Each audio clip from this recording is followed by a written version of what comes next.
नमस्कार सभी को। मैं हूं आर्किटेक्ट नवीश शर्मा और गुड़गांव में प्रैक्टिस करता हूं। आज ये वीडियो जो हम बना रहे हैं इसका भी उद्देश्य है स्टिल्ट प्लस 4 के ऊपर बात करना ही है। देखिए, स्टिल्ट प्लस 4 जो 23 तारीख दूसरा महीना 2023 में बैन हुआ था, बैन क्या ऑन होल्ड हुआ था। सीएम साहब ने विधानसभा में खड़े होकर के एकदम से इमीडिएटली उसको होल्ड पर कर दिया था कि अब लोग पार्किंग प्लस 3 ही की नक्शे ही पास करा पाएंगे, पार्किंग प्लस चौथा फ्लोर जो है वो भी सैंक्शन नहीं होगा। इन प्रोसेस जो फाइल्स थी वो भी होल्ड हो गई और जिन लोगों को नए पास कराने थे वो तो खैर नहीं करा पाए। ये है, ये ऐसा इसीलिए हुआ था क्योंकि कुछ जो अभी एक फिलहाल भी नई वीडियो वायरल हो रही है सीएम साहब की, उसमें वो कह रहे कि एक कोई मुकदमा लग गया था और कुछ लोगों ने इसको किया था, ऑब्जेक्शंस दिए थे इसके ऊपर कि भाई स्टेट प्रचार नहीं होना चाहिए, तो एकदम से उसको उन्होंने होल्ड पे रख दिया। और उसके ऊपर जो वेट किया गया वो इसलिए वेट किया गया कि उसके ऊपर एक बार पहले कमेटी बनाएंगे, एनालिसिस करेंगे, देखेंगे अगर स्टेट प्लस 4 एक्चुअल में जनता के लिए सही है तो फिर उसको लागू करेंगे, वरना नहीं करेंगे, या फिर उसके भी कुछ नियम या फिर कायदे बनेंगे। उसके बाद क्या हुआ, 23 तारीख दूसरे महीने में यानी फेब में जब ये होल्ड किया गया तो उसके बाद एक कमेटी का गठन किया गया। कमेटी के जो मेन जो हेड थे वो पी राघवेंद्र जी बने। उनको उनकी टीम के साथ एनालिसिस करना था, देखना था चीज़ें, डाटाज वगैरह कलेक्ट करके, जिसमें जो आपका जो इंफ्रास्ट्रक्चर को लेकर के, जो बाकी जो चीज़ें हैं डेंसिटी को लेकर के, वो सारी चीज़ें निकाल करके उनको ये बताना था कि हाँ अपनी रिपोर्ट में शिल्प प्रचार होना चाहिए नहीं होना चाहिए। वो रिपोर्ट भी 8 हफ्तों का उन्होंने समय लिया था, लेकिन 1-2 हफ्ते एक्स्ट्रा लेकर के सीएम साहब को उन्होंने उस रिपोर्ट को सबमिट कर दिया था। आज उस चीज़ को भी लगभग लगभग 3-4 महीने बीत चुके हैं जबकि रिपोर्ट सबमिट हुई थी। उस रिपोर्ट के दौरान जो कमेटी है उन्होंने एक पोलिंग भी कराई थी। वो पोलिंग पूरे हरियाणा में हुई थी। उस पोलिंग में लोगों को अपनी राय देनी थी कि स्टेट प्रचार होना चाहिए या नहीं होना चाहिए। तो उसमें भी करीब करीब 85% जो वोट्स थे वो वोट्स जो थे वो स्टेट प्लस 4 के फेवर में आए थे। 15% सिर्फ जो वोट थे वो स्टेट प्लस 4 के फेवर में नहीं आए थे। तो उस बात को सुन के भी लगा कि भाई अब तो फिर चीज़ें स्पष्ट ही हैं। जब 85% जनता चाहती है कि स्टेट प्लस 4 हो तो फिर अब तो ये चीज़ रिपोर्ट सबमिट होते ही क्लियर हो जाएगा। लेकिन वो आशा भी टूट गई क्योंकि जब रिपोर्ट सबमिट हुई तो ऐसा लग रहा था बस अब खुलने वाला है स्टेट प्लस 4 या फिर डिसीजन आने वाले हैं, लेकिन वो डिसीजन नहीं आया, वो पेंडिंग रहा। उसी दौरान न्यूज़पेपर्स ने, जो मीडिया है, उन्होंने काफ़ी सारी चीज़ें अखबारों में छापी कि हाँ रूल्स में इस तरीके के बदलाव होंगे, स्टेट प्लस 4 आएगा लेकिन हाइट है जो बिल्डिंग की वो 15 मीटर हो जाएगी। स्टेट प्लस 4 आएगा लेकिन 12 मीटर और उससे अबाव जो रोड्स हैं रेजिडेंशियल कॉलोनीज में उनके ऊपर खुलेगा और पड़ोसी से एनओसी लेनी पड़ेगी, नए एरियाज में खुलेगा। इस तरीके की काफ़ी चीज़ें हुई, लेकिन वो एक अफवाह की तरह थी क्योंकि डिसीजन जो आएगा वो सीएम साहब के पास से आएगा, कोई आधिकारिक कोई आदमी होगा उसके पास से आएगा, तभी उसको ट्रू माना जाएगा। वो लेकिन नहीं आया, उसका वेट चलता रहा। फिर ऐसा लगा कि अब सारी चीज़ें तो हो चुकी हैं, जब रिपोर्ट ही सबमिट हो चुकी है तो फिर वेट किस चीज़ का होगा। और चारों तरफ से पॉजिटिव न्यूज़ सुनने में आ रही थी कि हाँ अब स्टेट प्लस 4 ही आएगा क्योंकि रिपोर्ट में भी ऐसा ही कुछ लिखा हुआ है। ऐसा लगा कि दिवाली के समय, दिवाली पर सरकार गिफ्ट देगी, दिवाली पर इस चीज़ को अनाउंस किया जाएगा कि हाँ स्टेट प्लस 4 लागू होगा। लेकिन दिवाली भी निकल गई, लेकिन कुछ उसके बाद रिजल्ट नहीं आया। आज भी आप देखेंगे करीब करीब अब फरवरी से लेकर के आज दिसंबर आ चुका है, पूरे 10 महीने बीत चुके हैं, लेकिन कोई रिजल्ट इस चीज़ का नहीं आया। अब इस चीज़ में कोई आइडिया नहीं है कि सीएम साहब ने इस चीज़ को क्यों होल्ड पे रखा हुआ है, डिसीजन क्यों नहीं दे रहे हैं। क्योंकि स्टेट प्लस 4 खुलने से ज़्यादा इंपॉर्टेंट है एक डिसीजन आउट होना, क्योंकि बहुत सारे लोग हैं जो वो स्टक हैं, उन्होंने अपनी इन्वेस्टमेंट की हुई है, उनको आगे अपना प्लान करना है कि हाँ वो बनाएंगे, बेचेंगे, क्या करेंगे, वो सारी चीज़ें अभी होल्ड पर हैं। और डिसीजन क्यों नहीं लिया जा रहा है इस चीज़ का भी आकलन जो है वो कोई नहीं कर पा रहा है, क्योंकि जब रिपोर्ट सबमिट हो गई है और सारी चीज़ें स्पष्ट है तो फिर डिसीजन लेने में देरी नहीं करनी चाहिए। उसके बाद क्या हुआ, उसके बाद समय बीतता गया।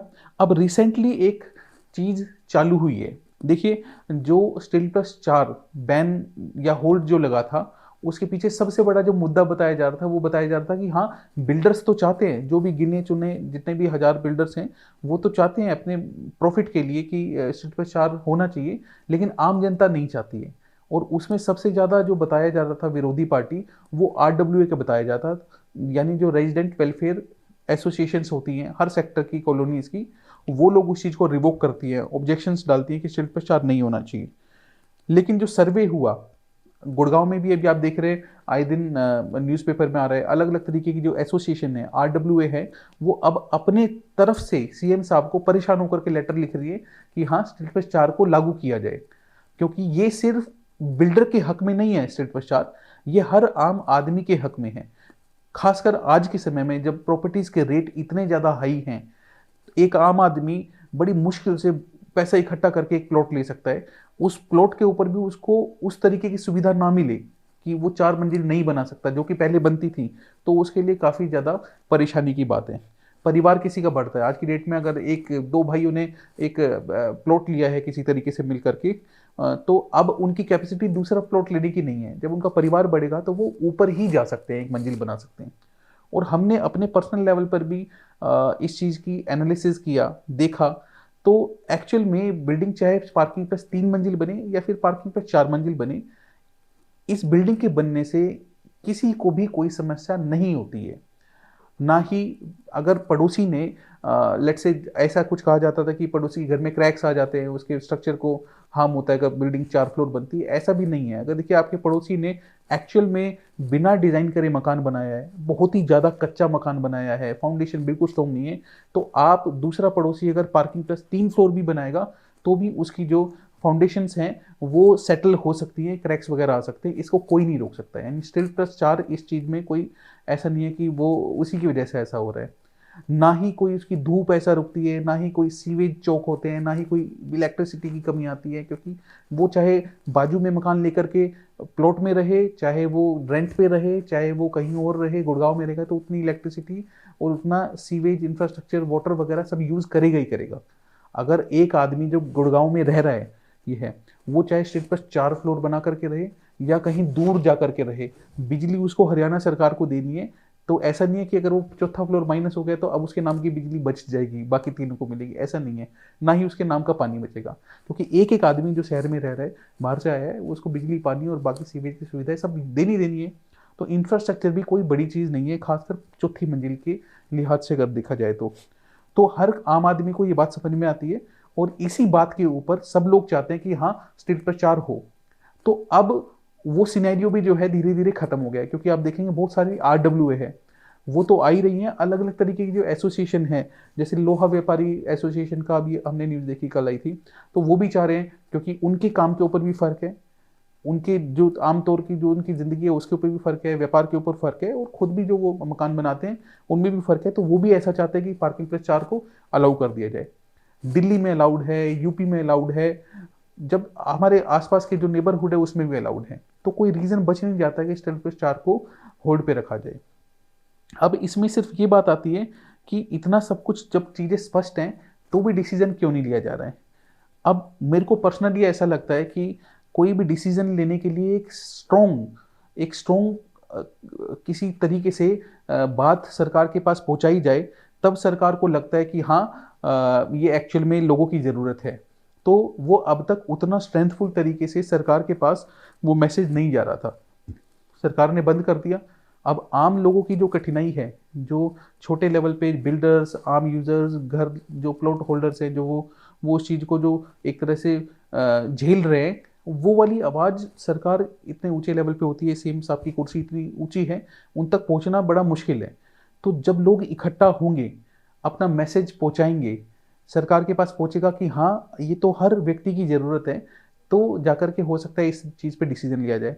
हो सकता है कि सीएम साहब का इलेक्शंस का वक्त है, अपना कुछ आकलन चल रहा हो कि हाँ मैं अगर स्टेट प्लस 3 को नहीं मानता हूँ, स्टेट प्लस 4 को लागू कर देता हूँ, तो हो सकता है आरडब्ल्यूए या फिर आम जनता वोट ना दे, या फिर इसको स्टेट प्लस 4 को नहीं चलाता हूँ, बैन ही कर देता हूँ, तो बिल्डर ना वोट दे, इसीलिए इसको लटकाता हूँ, कुछ ऐसे। पर एक्चुअल में मुझे ऐसा लगता है कि आम जनता के अंदर जो इन चीज़ों से जुड़ी है, उनके अंदर एक रोष बहुत ज़्यादा फैला हुआ है। मैं खुद बीजेपी का बिल्कुल एक बड़ा फैन हूँ, उनके कामों की हमेशा मैं तारीफ करता हूँ, और मैं जानता हूँ कि बीजेपी सरकार रही तो और बड़े अच्छे काम हो सकते हैं। पर जैसा मैं अपनी सराउंडिंग में देखता हूँ कि आरडब्ल्यूए से रिलेटेड चीज़ हो, आम जनता हो, प्लॉट होल्डर हो, व्यापारी हो, इलेक्ट्रिशियन, प्लम्बर, कॉन्ट्रैक्टर, एक बहुत बड़ा तबका जो है इस फील्ड से जुड़ा हुआ है, जो आज की डेट में बेरोजगार है, किसी को पैसों की वजह से बेचारों को एक तरह से मार खानी पड़ रही है, किसी का प्लॉट उसने खरीदा है वो बना नहीं पा रहा है, तो बहुत ही ज़्यादा परेशान और भरे हुए बैठे हैं। अगर ये समय से नहीं खुला या कोई डिसीजन नहीं हुआ तो भी वो सरकार को वोट देने वाले नहीं हैं। ये है, जैसे मैं अपनी अगर मैं आपको बात बताऊं, मैं आज तक जिंदगी में बीजेपी को वोट दिया है, किसी को वोट ही नहीं दिया है, क्योंकि हमेशा काम अच्छे लगते थे। पर मैं इस बात से पर्सनली बहुत ज़्यादा नाराज हूं कि क्यों, मैं ये भी नहीं कहता कि सिर्फ 4 ही लागू किया जाए, वो तो मेरी पर्सनल राय है कि हाँ ठीक है सिर्फ 4 होना चाहिए, पर उससे ज़्यादा जरूरी है कि डिसीजन लेना। तो आपको सिर्फ प्लस 3 ओपन करना है, आप सिर्फ प्लस 3 बोलिए, कोई समस्या नहीं है, लेकिन डिसीजन ना लेकर के आप ये शो कर रहे हैं कि मालूम होते हुए भी आप जानबूझ करके चुप हैं, वो गलत है। क्योंकि सच्चाई जो होती है वो सच्चाई ही दिखनी चाहिए सरकार में, कि एटलीस्ट ट्रस्टफुल तो है सरकार, साफ तो है कि भाई बात तो एटलीस्ट साफ करती है। तो मैं फिर गुजारिश करूंगा, अगर मेरी बात सीएम साहब तक पहुंचती है, कि आप डिसीजन जरूर लें। आप एक अच्छे व्यक्ति हैं और आप डिसीजन जो लेंगे वो सब लोग मानेंगे, और बीजेपी एक अच्छी पार्टी है और वो हमेशा रहेगी, कामों की वजह से जानी जाती है और वो हमेशा जानी जाएगी। तो डिसीजन आएगा तो सब लोग निकल पाएंगे। अब देखिए, डिसीजन ना लेने की वजह से आम जनता को क्या क्या परेशानियां होती हैं। सबसे पहली परेशानी, आपने एक वीडियो हफ्ते भर पहले निकाली, सीएम साहब उसमें कह रहे हैं कि हाँ, कोई रिपोर्टर उनसे पूछता है कि बताइए जी स्टेट पर 4 पे डिसीजन क्या होगा, तो आपने बोला जी दिया हमने था। बहुत अच्छी बात है सर, आपने बहुत अच्छा किया, स्टेट पर 4 आपने दिया था, लेकिन कोई एक कोर्ट में केस किसी ने लगा दिया था और उसके बाद कुछ लोगों का ऑब्जेक्शन आया था तो हमने होल्ड पे कर दिया। चलिए वो भी आपने अच्छा किया। अब जब सारी चीज़ होगी तो डिसीजन आप नहीं ले रहे हैं, और उसमें आप क्या कहते हैं, उसमें आप ये कहते हैं कि हाँ लेकिन हम इसको पूरी तरह खोलेंगे भी नहीं, पूरी तरह बंद भी नहीं करेंगे, कुछ नए एरियो में खोलेंगे, पुरानों में जहाँ पे जरूरत नहीं करेंगे। आपकी इतनी बात कहने से आपको मालूम है जो पुराने एरियाज हैं, अगर मैं गुड़गांव में सेक्टर 4, 5, 6, 7, 15 और सेक्टर्स और जो डक सेक्टर्स की बात करूं, तो अब लोगों ने वहाँ पे ज़मीनें खरीदनी बंद कर दी हैं। तो जो लोग अपनी ज़मीन बेचना चाहते हैं वो बेचारे फंस गए, रेट गिर गए, और जो नए एरियाज हैं वहाँ पे आपकी बात सुन करके रेट बढ़ गए। तो आपने एक असंतुलन मतलब पैदा कर दिया एक तरह से। ये चीज़ तो बहुत सोच समझ करके बोलनी चाहिए। पहले भी ऐसे हुआ था, जब बोला गया कि हाँ 12 मीटर और 12 मीटर से अबाव रोड्स के ऊपर जो है वो खुल जाएंगे, ऐसा कुछ न्यूज़ ली कोई अखबारों में आई। इतनी सी बात से जो 12 मीटर से नीचे लोगों के जो प्लॉट है उनके रेट गिर गए, उनकी खरीदारी नहीं हुई, और 12 मीटर से प्लस जो है लोग जो रोड्स है उन पे जो प्लॉट्स है वो बिकना शुरू हो गए। तो फिर दोबारा जो बैलेंस है वो खराब हो गया। इन चीज़ों को मार्केट में बड़ा ही खराब एक तरह से सिनेरियो ये चीज़ें क्रिएट करती हैं। तो इन चीज़ों पे ध्यान रखना, उन चीज़ों को समय से बोलना क्या नहीं बोलना, खैर आप इस चीज़ में ज़्यादा माहिर हैं। मेरा कहने का सिर्फ मतलब ये है कि इन चीज़ों को जल्दी से स्पष्ट करेंगे तो जो इतने लोग जो समस्या में फंस जाते हैं इन चीज़ों से, वो निकल पाएंगे। अभी देखिए कौन कौन लोग फंसे हुए हैं इस वजह से। जिन लोगों ने हुड्डा ऑक्शन में लिया 264% एफआईआर, आपके कहने से आपने उनसे लिया 264%, 4 फ्लोर का ही हो सकता है, वो पैसा अभी भी है आपके पास, लेकिन वो लोग जिन्होंने 264% एफआईआर खरीद करके ऑक्शन में प्लॉट लिया, वो चौथा फ्लोर नहीं बना पा रहे हैं पिछले 1 साल से। क्यों? आप ही बताएंगे क्यों। जिन लोगों ने पार्किंग प्लस 2 फ्लोर्स बना लिए थे, कंपाउंडिंग पॉलिसी का बेनिफिट लेकर के वो 4 फ्लोर बनाना चाह रहे थे, उन्होंने 4 फ्लोर बना दिए हैं, आज उनको ओसी नहीं मिल रहा है, वो वेट कर रहे हैं। 1-1 साल से बिल्डिंग बिल्कुल ऐसी सुनसान खड़ी हुई है, लोग कंस्ट्रक्शन नहीं कर पा रहे। क्यों? आपका डिसीजन का वेट हो रहा है, तब करेंगे वेट। जिस व्यक्ति ने लोन लेकर के किसी तरीके से पैसा जोड़ करके प्लॉट लिया था कि हाँ मैं पार्किंग प्लस 4 बनाऊंगा फ्लोर, मेरा परिवार उसमें रहेगा, 4 भाई हैं, 4 दोस्त हैं, कुछ भी ऐसी है, वो बेचारे उलझे हुए वेट कर रहे हैं डिसीजन का। क्यों? आप बताएंगे तब आएगा डिसीजन। और भी बहुत सारे ऐसे लोग बिल्डर्स हैं, बिल्डर्स ने इन्वेस्टमेंट किया हुआ, प्लॉट्स लिए हुए, फ्लोर सेल की हुई है, प्री बुकिंग की हुई है, बहुत सारी चीज़ें अगले ने, वो डिस्प्यूट हो रहे हैं क्लाइंट के साथ, किसी ने मिल करके पैसा लगाया है, वो कहता है मेरा पैसा वापस दे दो, ब्याज पे बाहर से पैसा लिया। कितनी सारी बातें हैं जिसमें आम जनता बहुत ज़्यादा परेशान है। ये है क्यों परेशान है? सिर्फ और सिर्फ एक डिसीजन आना आपकी तरफ से, और उस डिसीजन में कोई वेट नहीं है, सिर्फ और सिर्फ आपको डिसीजन लेना है। कमेटी ने रिपोर्ट दे दी है, पोलिंग हो चुकी है, सारी चीज़ें स्पष्ट हैं, क्या करना है आप आराम से कर सकते हैं, लेकिन आप वेट करा रहे हैं।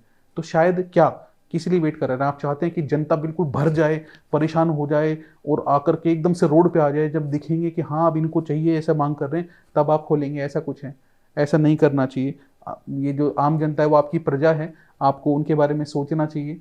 सोच करके एक अच्छा डिसीजन लेना चाहिए। और ऐसा तो कोई भी हरियाणा का पूरा एक कोई भी व्यक्ति नहीं चाहेगा कि किसी और दूसरे भाई का, किसी और एक आम जनता का नुकसान हो किसी डिसीजन से। तो उसको आप कोई एक इनिशियल डिसीजन ले करके भी उन लोगों को तो आप बचा सकते हैं जो स्टक केसेस है, इन प्रोसेस जो नक्शे हैं, जिन्होंने पार्किंग प्लस 4 बना लिए हैं, ऑलरेडी बन चुके हैं, ऐसे कोई छोटा डिसीजन पहले लेकर के निकाल सकते हैं। फिर जो कि भाई हाँ अब जो स्ट्रीट प्लस 4 बनेगा नहीं बनेगा, और 1-2 महीना लेकर के आप जैसा भी आपको लगे आप कर सकते हैं। तो इन चीज़ों में यह है कि डिसीजन लेना बहुत ज़रूरी है। तमाम सारी ये बातें हैं। अभी फ़िलहाल जो है आज की अपडेट ये है कि अगेन वेटिंग चल रही है, सब लोग वेट कर रहे हैं, एकजुट हो रहे हैं। आरडब्ल्यूएज हैं जो एक के बाद दूसरी, 57 के बाद 52 के बाद और भी अलग अलग तरीके की एसोसिएशन सीएम साहब को लेटर लिख रही है। आम जनता अब ये बताना चाह रही है कि हाँ हम खुद चाहते हैं कि स्टील प्लस 4 लागू हो। तो अब इन लोगों की बातें सुन करके जल्दी से जल्दी आपको एक अच्छा डिसीजन ले लेना चाहिए। तो फिर दोबारा से मैं यही गुजारिश करूंगा आम जनता की तरफ से, उन लोगों की तरफ से जो परेशान हैं, कि आप प्लीज़ और प्लीज़ डिसीजन जल्दी लें। Thank you very much.